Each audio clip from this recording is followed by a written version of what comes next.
Precisamente, profesor Gaona, quería tocar un tema que es muy delicado en los últimos días, ha sido objeto de muchos comentarios que no entendemos. Uno podría pensar que no hay duda alguna en que todo lo que tenía que ver con la extradición fue determinante en lo que pasó con la Corte en ese momento, antes, después de la toma del Palacio de Justicia, pero algunas voces dicen que no es tan determinante. ¿Sí o no la extradición fue un capítulo fundamental en todo lo que pasó? Pues es que me parece que eso es verdaderamente inverosímil, pero siguen esas narrativas tratando de sembrar la duda. Ahora entiendo que es porque había fotocopias de los expedientes en otro lado, entonces no era necesario tomarse el Palacio de Justicia. Esa es la narrativa que entiendo. A ver, eh, pues hay que ver lo que hicieron los magistrados antes, después y durante la toma, y naturalmente lo que hizo Pablo Escobar antes, durante y después de la toma. Y yo creo que allí ustedes encuentran claramente la trazabilidad de los intereses. La persona más beneficiada por la toma del Palacio de Justicia fue Pablo Escobar. De eso no queda ninguna duda. No solamente se destruyó la evidencia, recuerde que esas copias llegaban después, no era que las mandaran todos los días. Estamos hablando de una época donde no había computadores. Esto se manejaba de otra manera. Las solicitudes de extradición, las últimas, las más importantes, estaban allí. Eso lo declaró el vicepresidente de los Estados Unidos, George Bush, también el embajador de los Estados Unidos de la época, Anthony Gillespie Jr. Las declaraciones están traducidas al español en la página manuelgaonacruz.org, desde el New York Times y desde el archivo diplomático que nosotros sacamos de la Biblioteca del Congreso de los Estados Unidos directamente, desclasificado por el Departamento de Estado. Y la conclusión del gobierno de los Estados Unidos es que esas evidencias ellos las habían entregado y que estaban en la Corte Suprema de Justicia, que los magistrados habían sido ejecutados, por lo menos el caso de Manuel Gaona Cruz, y que Pablo Escobar financió la toma. Eso está en las declaraciones de ellos. Incluso el embajador cuenta el episodio de qué pasó después de la toma, cuando el nuevo presidente de la Corte Suprema de Justicia llega a decirle que están amenazados otra vez, solamente un mes después, y a pedirle soporte para que lo ayude a salir del país. Ahí está la declaración completa, eso no lo estoy diciendo yo. ¿Y qué fue lo que pasó después? Pues lo que pasó después es que el magistrado Hernando Vaquero Borda fue asesinado en julio del 86. Era de los últimos que había estado en Washington precisamente y que conocía muy bien el tema de la extradición, porque él había trabajado mucho con el doctor Reyes en el Código Penal de 1980, de manera que también tenía una lectura muy precisa sobre eso. Con el asesinato de él, la Corte totalmente intimidada, utilizando una jurisprudencia muy débil sobre vicios de forma, la firma del presidente mientras estaba por fuera del país, etcétera, para no entrar en detalle, simplemente tumba la jurisprudencia de la Corte Suprema de Justicia que por 3 años, desde la primera sentencia, el primer negocio llega en el 81, pero desde la primera sentencia en el 82 hasta la última del doctor Medellín, el 3 de junio de 1985, por la marco de Manuel Gaona Cruz, el 21 de marzo de 1985, donde se establece esa tesis intermedia. Pues esa jurisprudencia lo que hizo fue impedir la declaratoria de inconstitucionalidad de tratado.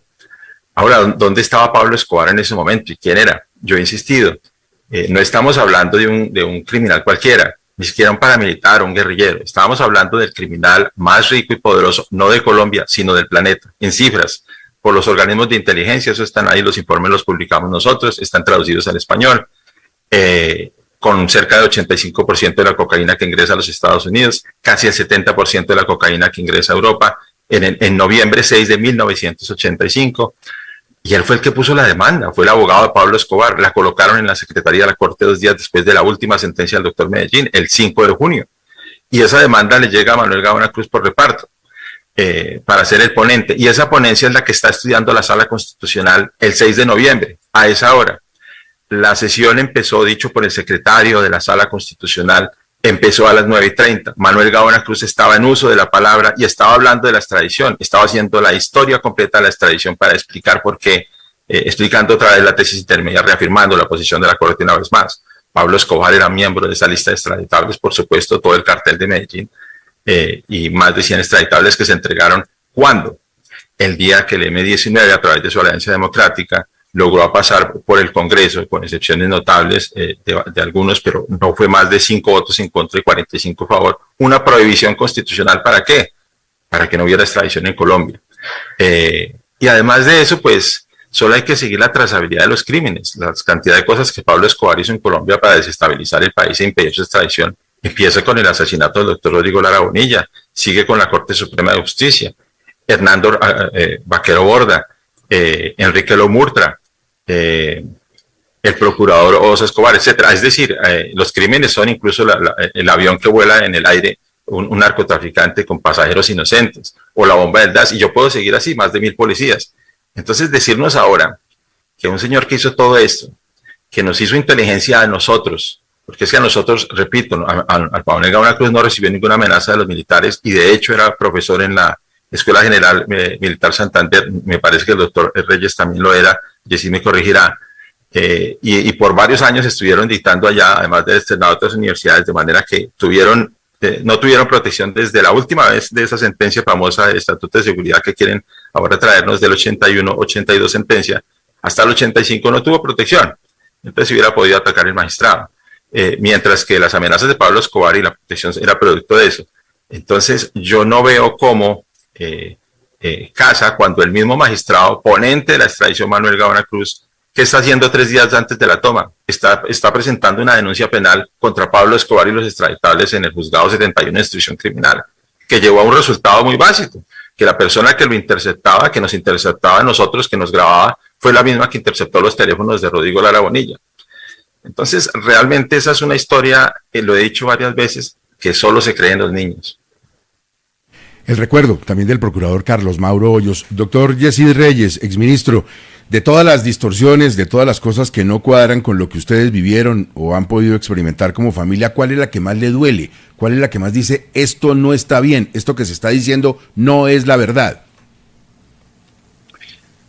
Pues hay varias, pero pues una es la que acaba de mencionar el profesor Gaona, por supuesto, pero otra tiene que ver con lo que hablamos hace un momento, que fue la afirmación de 2 oficiales de la policía en el sentido de que mi padre había ordenado la retirada de la vigilancia del Palacio de Justicia, porque además cuando hicieron esa afirmación lo hicieron curiosamente con mucha precisión. Dijeron, esa fue una reunión que tuvimos personalmente en el despacho del presidente de la Corte Suprema de Justicia en la mañana del 30 de octubre de 1985. Y esa precisión fue muy importante porque en la mañana del 30 de octubre de 1985 yo estaba llevando a mi padre al aeropuerto en El Dorado, en Bogotá, a las 6 de la mañana, para dejarlo en un avión que lo llevó a Bucaramanga a dictar unas conferencias, con lo cual estaba clarísimo que él había estado todo el día en Bucaramanga, y ese es el mismo día en que yo dejo en el aeropuerto a mi padre, y de regreso por la calle 26 entro a la Dirección General de la Policía a hablar con un Delgado Mayarino y recomendarle que reforzara la vigilancia de los magistrados de la Corte por la probabilidad de que hubiera algún atentado contra ellos en los próximos días. Esa quizás ha sido una de las mentiras más que más relevancia ha tenido para mí, porque claro, intentaron cargar la responsabilidad del retiro de la vigilancia, que fue determinante en el desenlace de la toma del Palacio de Justicia, en cabeza de mi padre. Doctor Carlos Medellín, ¿cuál es su lectura del rol del presidente Belisario Betancur en estos hechos? A ver si me escucha el doctor Medellín. Sí, Gustavo, aquí estoy. Le preguntaba por su opinión sobre lo que pasó con Belisario Betancur estos días, del 6 y 7. No, pues una ausencia total de manejo, una ausencia total de control de la situación y una ausencia de poder.